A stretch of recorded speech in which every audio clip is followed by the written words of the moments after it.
Alrighty guys, we're back for some Golgari good stuff, and this is a Brothers War standard brew.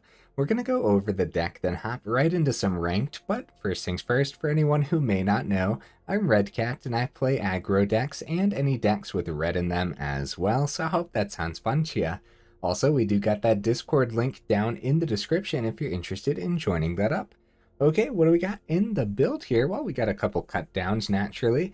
4 Evolved Sleepers, 4 Okiba Reckoner Raids, and a single Audacity, so a pretty powerful front end. We have a couple Go for the Throats for more removal, 4 Tenacious Underdogs because it's really good. We have 2 Tear Asunders for even more removal, and honestly, exiling artifact or enchantment, this card seems ridiculous right now because, so if you can successfully just have a Golgari build, then it would be silly to leave this out because there's so many artifacts and so many just amazing enchantments. And then also with the kicker cost for only 1 and a black, it's just exile target non-land permanent instead, which is just kind of amazing, isn't it? So we have a couple Reckoner Bankbusters in here. It pairs well with the Road Captain, but it also helps us keep up pace against mid-range decks, and in and of itself, it can actually be pretty aggressive too, allowing you to take a lot of removal and then just like play an underdog from your hand, for example. While the underdog doesn't have haste, it can still crew up the Bankbuster, and then you can still swing for 4, which ends up doing a lot. We have a couple of Rootwire Amalgams, which I moved over here because of the prototype for 1 and a green. You can have it be a 2/3. Then it has that ability for 3 and double green where you get to sacrifice it, create an XX colorless golem artifact creature token where X is 3 times Rootwire Amalgam's power. It gains haste until end of turn, and then you can activate this only as a sorcery. So you can have a pretty big golem swinging in. It pairs well with cards like Audacity, both before and after the golem, right? But also, I'm kind of building this deck to just keep up pace with control and keep up pace with the mid-range builds as well. And then also try its best to be as aggressive as some of the other aggressive builds too. So it's trying to do everything, and there's a lot of utility packed in here. And the fact that this is an artifact is going to work well with one of our lands as well. So in the 3-drop spot, we have, of course, Phyrexian Fleshgorger, which is actually a 7-mana card, but of course it has prototype here for 1 in double black. You can have it be a 3/3, menace, lifelink, ward, pay life equal to Phyrexian Fleshgorger's power. This card is just ridiculous, and every time the opponents play it against us, it's scary. It's a very, very scary card, very powerful, right? Speaking of very scary and very powerful, 4 Graveyard Trespassers. Yep, the opponents are going to have a tough time once we get to 3 mana, huh? Now we have a Gloomshrieker in here as well, because once they do remove that Fleshgorger, it'll be really fun to just bring back to our hand and then play it again, right? Especially if you're late in the game too. Maybe you have the 7 mana to just cast this outright too. So also, it being an enchantment is going to be important for one of our lands. So we have a couple Choking Miasma. I have no idea how to pronounce that. I apologize, guys. So this is a 1 and double black sorcery speed with a kicker of green. So for 4 mana. So if this spell was kicked, put a +1/+1 counter on a creature you control, and then all creatures get -2/-2 until end of turn. I think this is going to hit a lot of decks pretty hard, right? I'm struggling to think of a deck that wouldn't. I mean, obviously like control and stuff, but even then, some of them have 1/1s from Wedding Announcements and a few other cards that they run too. So being able to get rid of that board state sounds pretty cool. It doesn't hit too much in here, right? Evolved Sleeper can get above that too. The Fleshgorger, of course, is above it. The Trespasser's above it. It does end up hitting Underdog, which we can always bring back from the grave. Or if we do end up kicking this, we can give one the counter too. The Rootwire Amalgam is above the -2/-2 as well. I'm just super curious to see how much work this actually puts in, but if it doesn't put in too much work, maybe it's not worth it. We'll see though. Also, I love the artwork just really working with the Golgari theme, you know? On the top end, of course, a couple Sheoldreds, right? I called it Golgari good stuff for a reason. And Sheoldred, you know, naturally, I always make the joke nowadays because it seems like it. It seems like, you know, you just have a turn 2 Sheoldred for some reason, because turn 4 is just way too early to see this nasty, nasty creature. Okay, so Abandoned Mire, Who Endures. We do have an extra Jungle Hollow in here, so I feel like the mana base might hold us up sometimes, and we'll see. We'll see. I think the Jungle Hollow will actually come in handy in this particular build, since we have so many double blacks just packed in here too, and we do want to be able to see our green early on as well, so I don't know. We'll see, right? Of course, our other dual lands, couple Mishra's Foundries, and a single Roadside Reliquary. We have a decent number of artifacts and enchantments in here. We have 8 artifacts total, and I believe like 6 enchantments. Let me double check real quick. Yep, we have 8 artifacts and 6 enchantments, so this is going to draw us a couple cards sometimes, which is actually pretty good, right? So for 2 mana, you can tap it, sack it, draw a card if you control an artifact, draw a card if you control an enchantment, and like I said, I kind of designed this deck to keep up with the mid-range builds, and this card definitely helps us do that, so... Okay, a couple honorable mentions over here, Bushwhack and Invoke Despair. I have nothing to say about them, just honorable mentions, right? They almost made the cut, but they didn't this time. I think that's everything, guys. It's a super simple build. We're just trying to completely, we're trying to completely dominate what the opponent's doing while just getting a bunch of value on the board. So, very simple deck. Let's go ahead, take it into some ranked, and see how we do.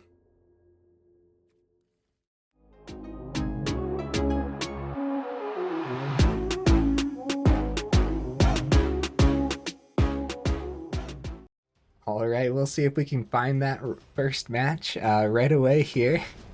I keep bringing it up. I don't know why I keep saying that, right? Because we always find that first match immediately. Oh, great hand, yeah.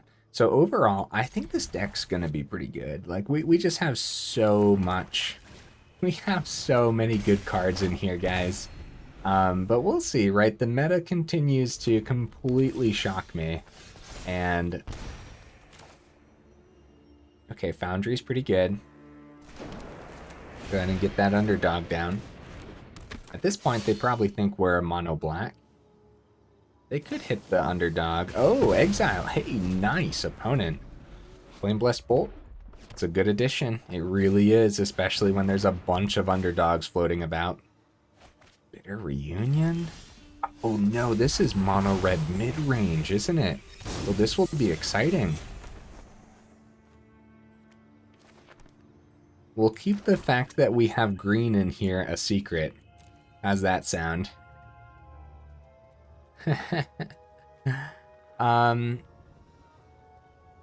We'll play the Trespasser. That ward happens to be enough to keep it on the board. Like, if they end up trying to take out Trespasser and they discard a card just for that. Dragon Engine, okay. Well, Go for the Throat doesn't hit the Dragon Engine, so that's pretty exciting. The Double Strike does take out Trespasser if that's what it comes down to. Nice, yeah, that's like the perfect creature to play against this board, I guess. Do I care if it trades? They don't know what's in hand.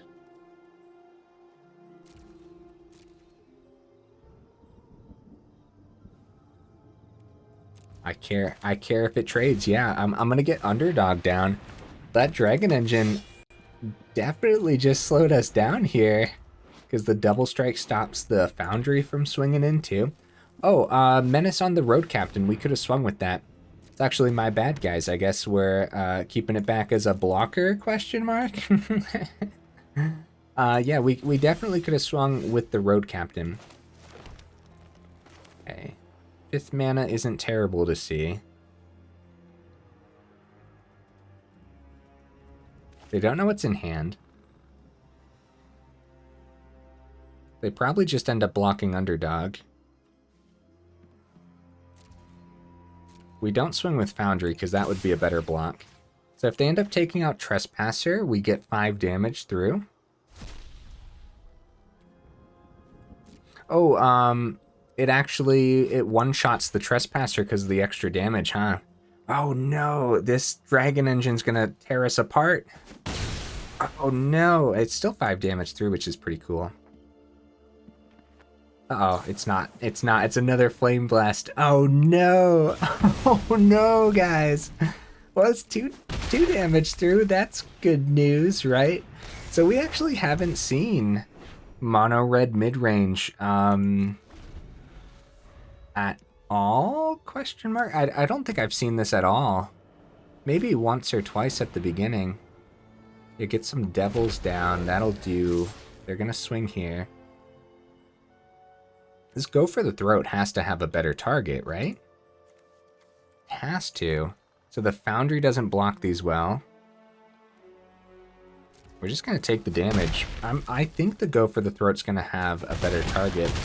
Me swinging with Trespasser last time, sure, we were able to get the other, the Road Captain through.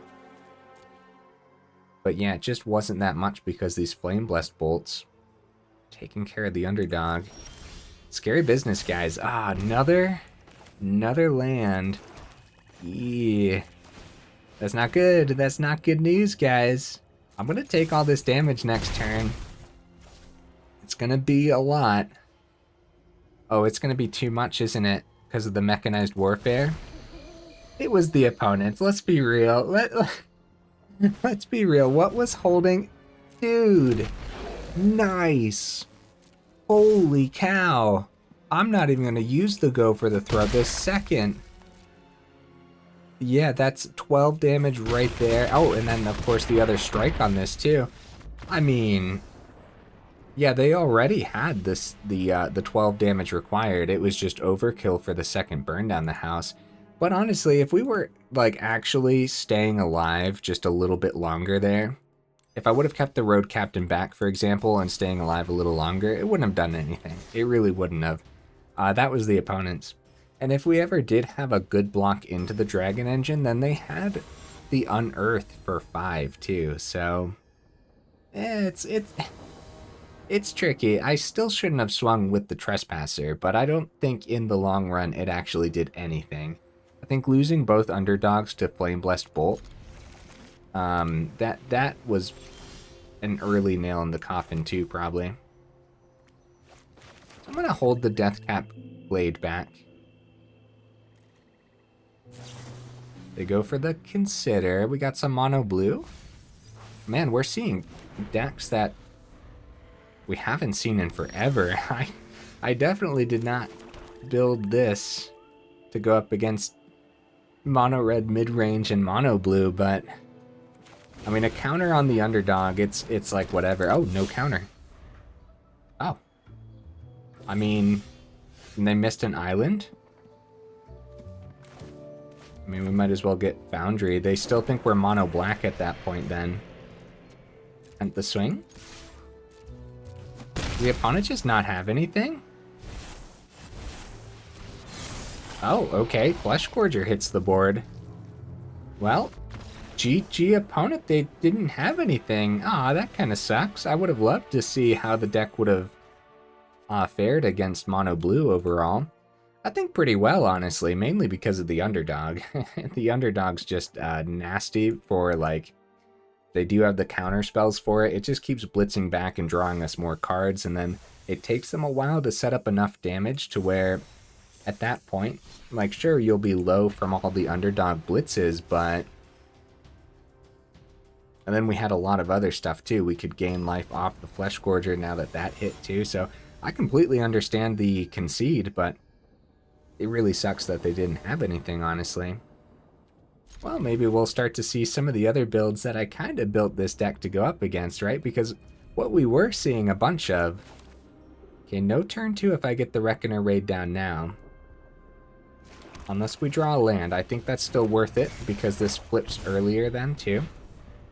Anyways, like Grixis, and yeah, we're seeing way too much Grixis, honestly.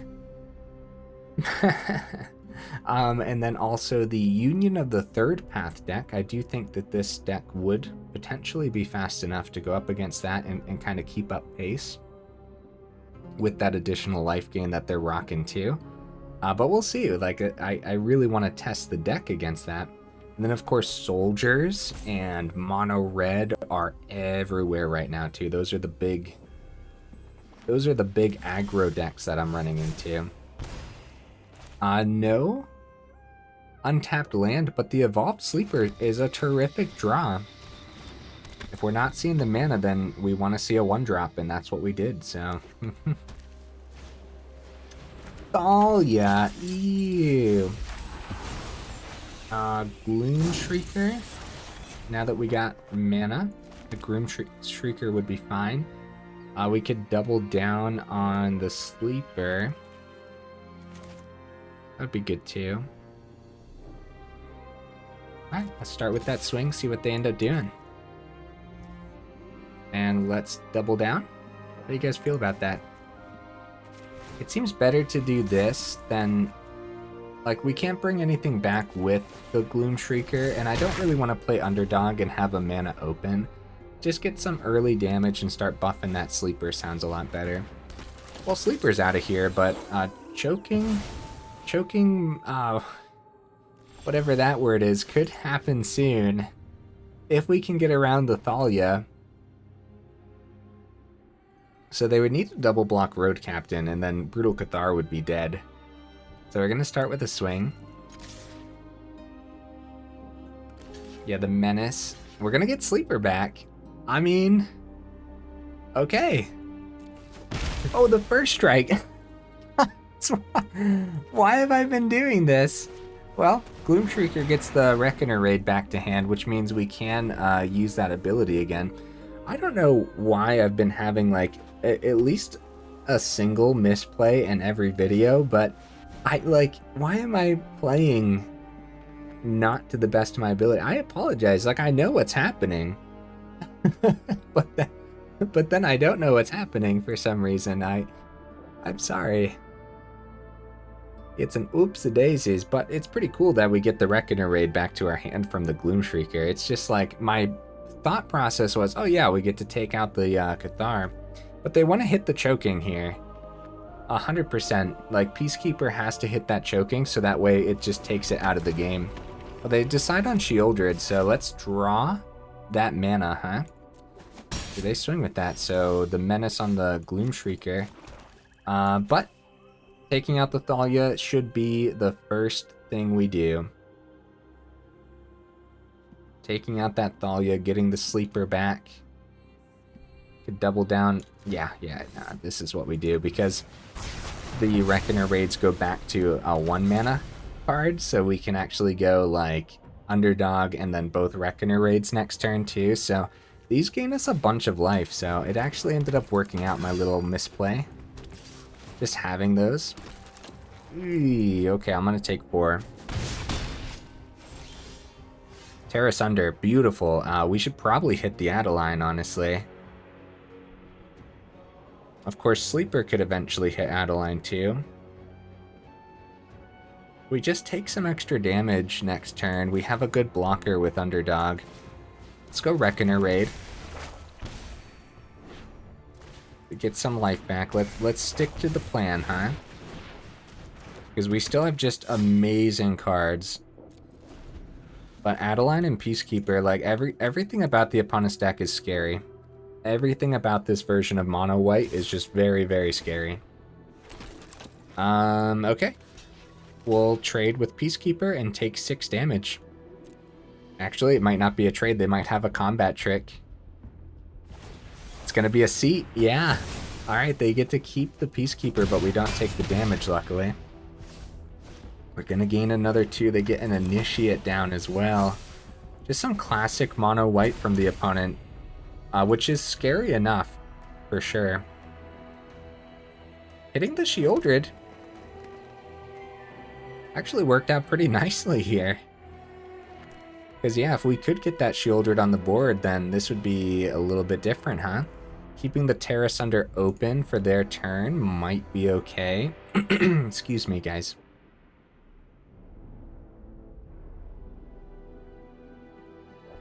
Sleeper could do a thing too. We gotta keep an emergency blocker, just in case. Hopefully they don't draw, like, protection for anything here. Goes to nighttime, so that way another Brutal Cathar doesn't do anything. But, yeah, look, using this, they were able to go pretty wide here. So maybe a second one would be really good if we could get that off the top. Alright, we're gonna get rid of the Adeline. It's a big, big threat. Before they swing, obviously. We don't want them to get another 1/1. Could be a second Seed of the Empire. So blocking might not be the best bet. But I think we should take that risk and block one of these 1/1s. And then buff it. Man, it sure feels like something, but... Yeah, second Seed of the Empire, wow! Wow, okay, that's... We don't see that every day, guys. We don't see double Seed of the Empire in aggro builds every day, but it's worth it. It is. I've definitely done it in the past. Trespasser, now that's what I'm talking about. Let's get some value here. Yes, back up to 10. Now that's a draw, guys. Any land off the top would be great, but if we can just finally take out this Peacekeeper, that would be amazing too. Opponent would love to switch it to daytime to use their Brutal Cathars more successfully, but it could be as simple as, you know, Moonrage Brute and then a second card, which would, of course, flip it to day. Oh, Seed of the Empire. Yeah, there you go. That makes sense. The double Seed of the Empire with Sarah Paragon on the top end. Okay, we got the land for the Sheoldred. At what point do we swing in with the Glutton?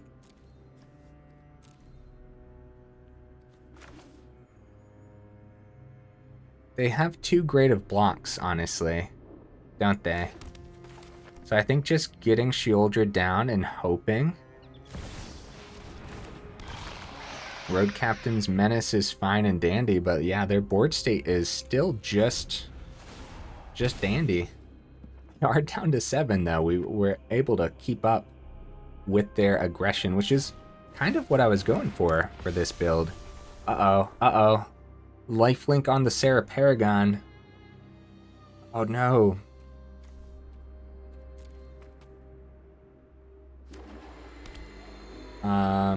I guess they ditched, and then they have a lay down arms. Oh, they get the 2 life. Wait. How much life did they get from that? Hold up. It was 2 when the other one left, right? Did they gain 4 life? Was there some kind of strange...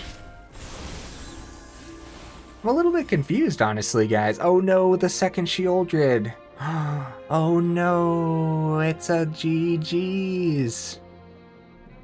We can actually gain from Trespasser, but yeah, they have enough air power here. So actually, if we can find removal, we're gonna draw off the underdog, gain 2. It's not enough. Even if we remove another thing in the air. Actually, the Steel Seraph, it would be enough if we find removal. So yeah, we'll swing with underdog.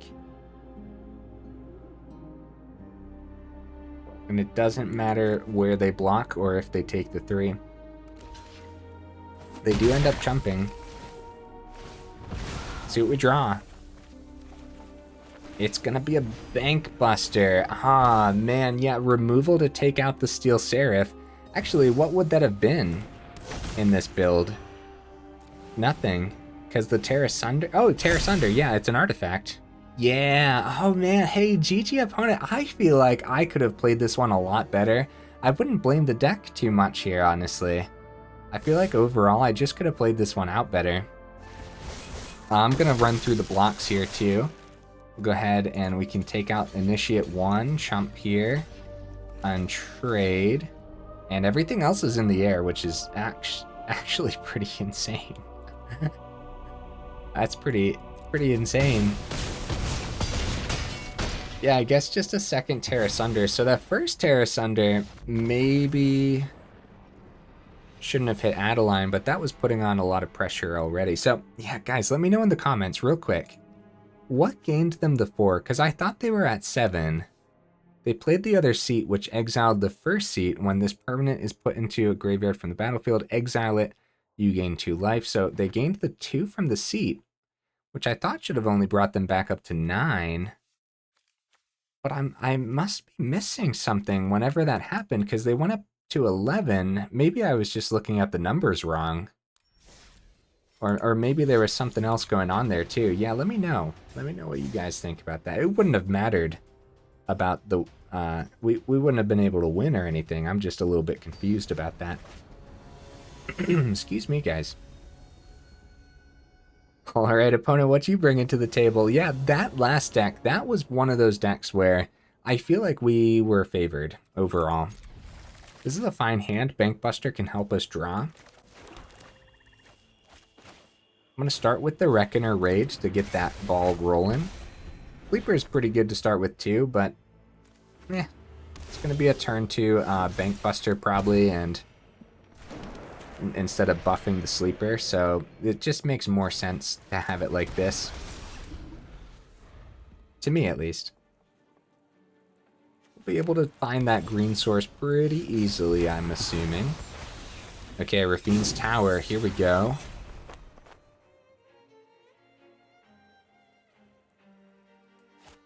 We better play this as a land, because we definitely need a ton of land in here. I think I'm going to try a swing this turn. Let's keep the cut down open as well as the ability here. And keep... Yeah, I like this. Let's see what happens. It's going to be removal for Bankbuster early on. It might be. But like a go for the throat doesn't hit it, so...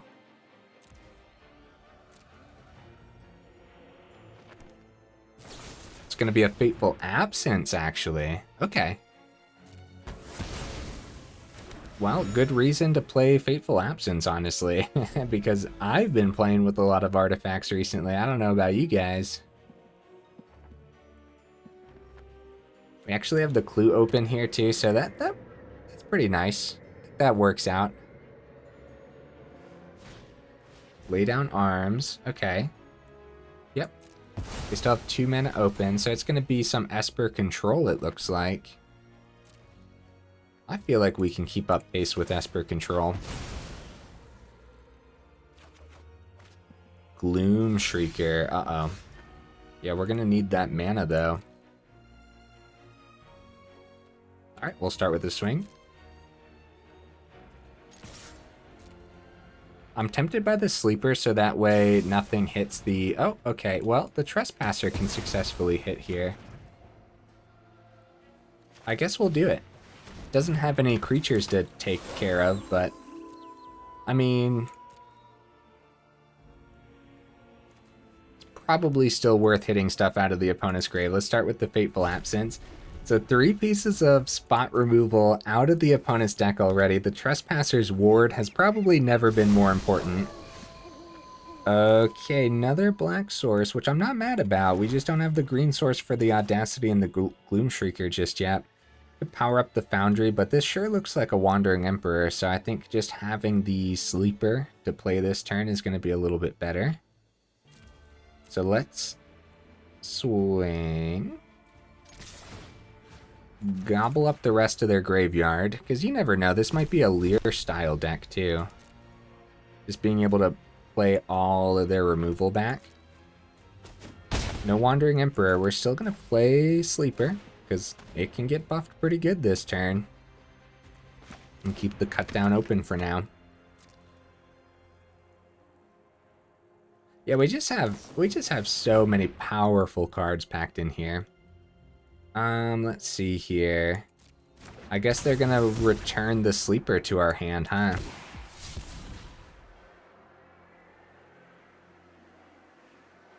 Oh.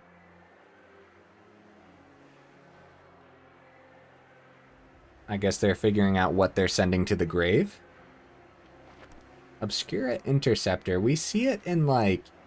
We don't see it too often. Sometimes we do run into the Esper builds. Yeah, it's... Oh, they didn't bounce anything back to the hand.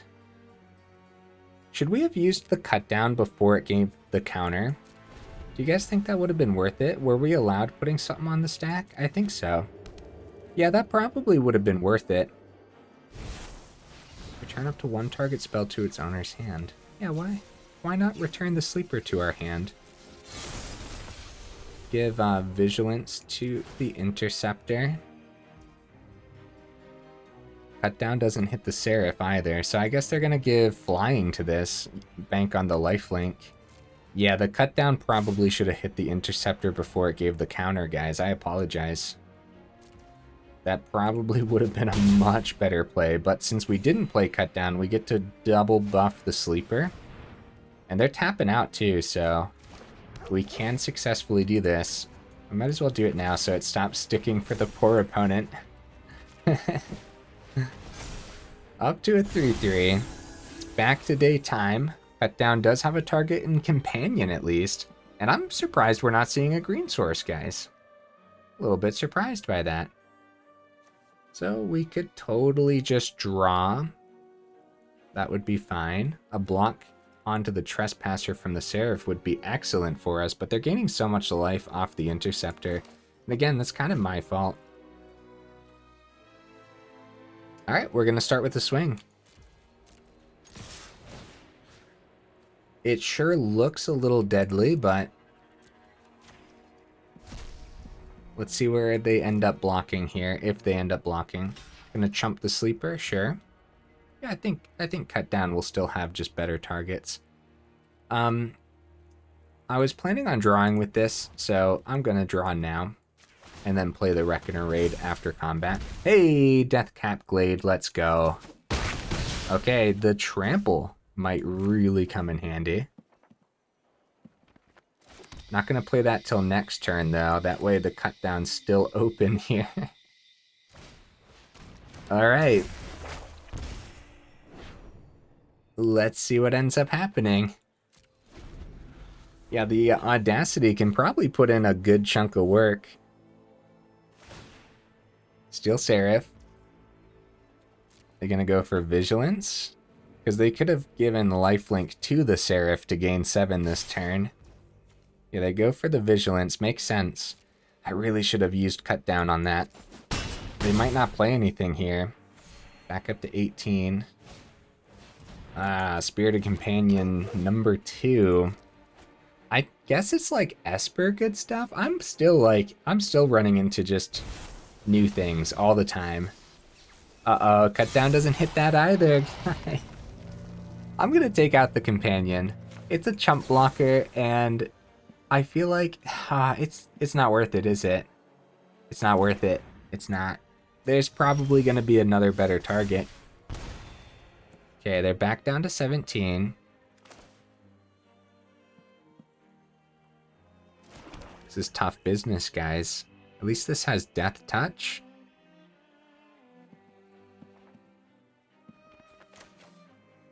Let's get the Audacity on there.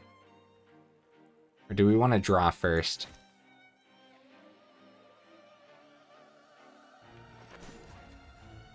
Alright. Let's start with the draw because we might find something important that affects combat. It is a land that does not affect combat.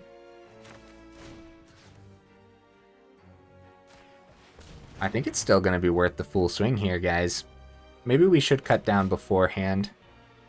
Because they can chump the Trespasser, but any other block with these guys would be much better. Alright, yeah, I like it. I like it, guys. Let's full swing. Take out a Companion. Because we don't want them to chump the Trespasser. If they trade with either of these, then it would be good. They're actually going to give us 2 of their creatures. I guess it would be like this, maybe? We get to draw off the Audacity as well. They go back up to 15 because the lifelink is a thing, and I don't know if it was a good swing or not. I have no idea. Steel Seraph is still on the board. We get the Road Captain next turn. We're definitely getting too much mana, but we have a lot of great stuff to plug that mana into in this deck, so they go for the lifelink again on the Seraph, and they're going to keep 6 mana open, potentially? This sure looks like a Wandering Emperor style deck, and honestly, doesn't it look like Esper good stuff? It kinda does. Oh no, another land. That's not good.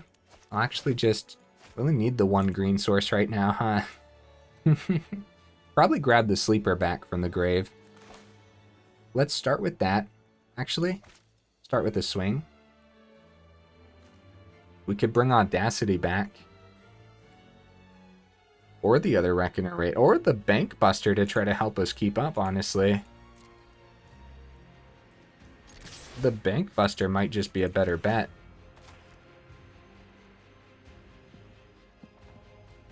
Wandering Emperor? Oh, Abandoned Mire. Okay. Bring, like, the Fleshgorger back to hand, potentially. Yeah, and they can cast that out. Okay, that was pretty cool, opponent. That was pretty cool. Back down to 13. They are going to have so much lifelink on this board. I guess the best bet then...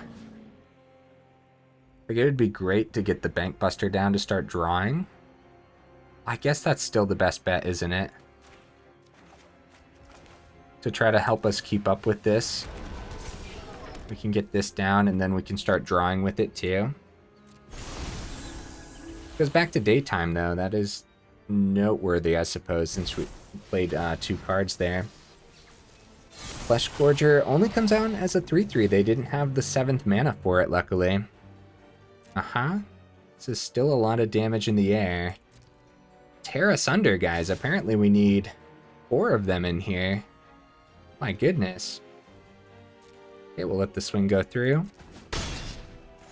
They're back up to 16. Let's get that draw.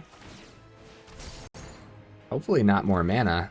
Sleeper's fine, but nothing to help us with this air problem. Sheoldred. Okay, now we're talking. Both of these have Menace. They have 3 mana open, probably more removal. The Bankbuster has Menace too, but we're going to use that to draw once the Sheoldred's on the board. Alright, let's get the Swamp down. A trade into Trespasser would be pretty great for us. Get that lifelink out of here, you know? Let's hit the Urtai. Makes sense. This is a game of Magic, guys. We don't get to see this version of Esper very often at all, and honestly, it looks pretty cool. It looks like maybe Esper prototypes, actually. They do end up trading. Going back up to 18, but taking the 4 down to 14? Or are they going to remove something here? Oh, okay. Well, they don't gain life. Trespasser doesn't swing, but they're going to have a big old chunky Fleshgorger. Okay. Well, still going to be Sheoldred this turn. I think I'm going to draw. I think I'm going to draw this turn, guys, because we'll still have 2 mana open. Make sure, watch out for the auto tapper nowadays. Ah, it's another swamp. Oh no, well, we get the Sleeper down. And we can actually activate its ability too, so... Yeah, Fleshgorger coming out. It has Menace, so any simple removal on one of our creatures might just be a nail in the coffin. This is a pretty cool match, though. I can't complain too much. Like, this is pretty cool. Oh, they can give it flying. Yeah, they can give it flying. Oh man, Steel Seraph paired with the Fleshgorger. There's a reason this is double white and this is double black, because because this is actually insane. We might just end up perishing here. Can't block them. The air power, guys, they're back up to 16. If the last card in there, if their last card is anything It's another Fleshgorger. Oh no, oh we need to see something incredible. The Tear Asunder right now would exile. No, yeah, no. That doesn't work. It doesn't work because the ward is pay life equal to the power. Oh man. Well, I don't know exactly how we can get around this, but I think we start by drawing because Sheoldred. Another Sheoldred! Can we gain another life? We can take their Spirited Companion. Even then, they're still going to be able to fly in next turn, so we still need another way to get removal into our hand. Which I'm not seeing. Oh, I can't believe it was another Fleshgorger, guys. So this is Esper Prototype, which looks solid, man. It looks pretty good. Oh, we could have drawn off Sleeper. I didn't draw off Sleeper and I should have. I should have. I really, really should have. I shouldn't have played that Trespasser, guys, because now we might see removal on the Sleeper here. It was a go for the throw. Oh, these are all artifacts. Okay, so we're not super punished. We did see the removal though, which is pretty cool, I guess. See, no matter what they block, they gain 7 because Fleshgorger has the lifelink. And no matter what, they have 10 in the air next turn. So we'd have to gain even more somehow. Yep, this is just a full swing. I think we're dead. I think we are dead, guys, because we can gain off Trespasser, but, like, they still have the 10 in the air next turn. GG opponent, man. That was an insane game. That was pretty cool. That was pretty fun.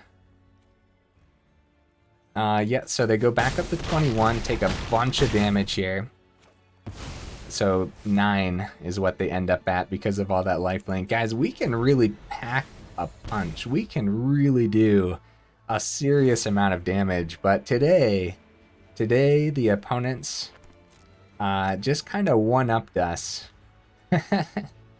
Overall, I'm pretty satisfied with the deck. I can't imagine doing too much here.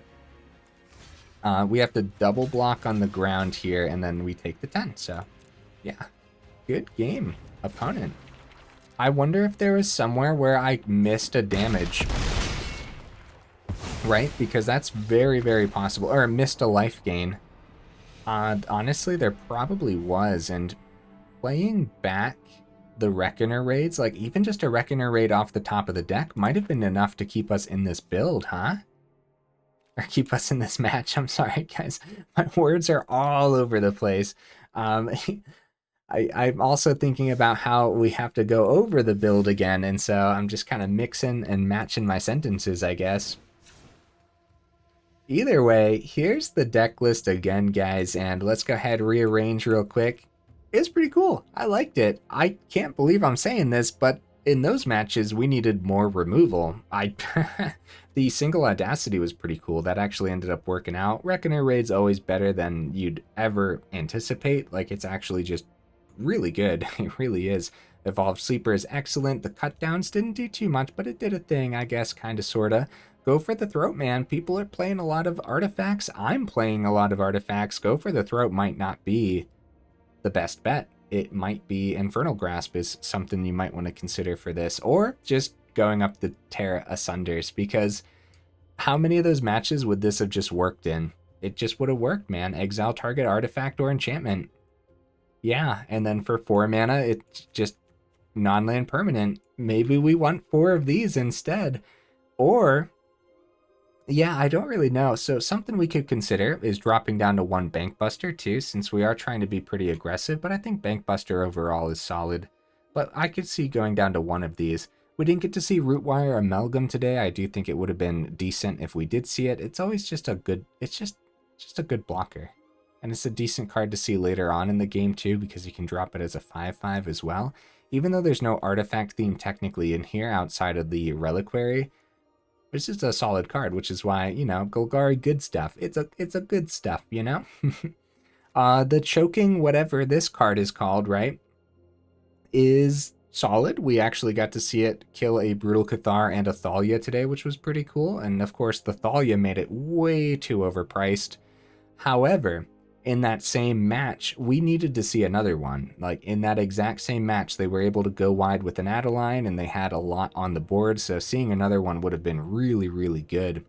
The Gloomshrieker was surprisingly good, and the enchantment works with the Reliquary as well. You don't see it too often because we only have the one, but I could see dropping a Foundry and going up a second Reliquary instead, as the Foundry didn't do too much, but usually it does. Usually it does do a little bit more. Sheoldred was excellent when we saw it, and so was Tenacious Underdog, but it got exiled a lot, didn't it? The Flame Blessed Bolt was pretty brutal overall. And I had a bunch of misplays today too, and I apologize again, guys. I don't know why I've been having so many misplays recently, but I'm definitely going to try to do better for everybody because I just, I feel like I'm just not playing to my fullest potential, so I would like to play a little bit better. The Graveyard Trespasser was obviously incredible. It's just one of the most powerful creatures in Standard right now. It just does so much, and it just kind of clogs up the opponent because it blocks so well, it attacks so well. The ward is just disgusting, and it gains you a bunch of life too. I think this deck has a bunch of potential. We just didn't really get to see it today. So let me know down in the comments what you would add or take out. I think Golgari has a lot of potential to just be like a utility deck that can kind of deal with everything. That's kind of what I was going for here with the good stuff strategy, right? Try to deal with everything, try to keep up with aggro, try to keep up with mid-range, and keep up with control all in the same deck. And I don't know, we might be onto something. Might be worth checking out again in the future, right? Either way, guys, if you made it this far into the video, then y'all are champions, and I super duper appreciate you, and I will see you in the next video.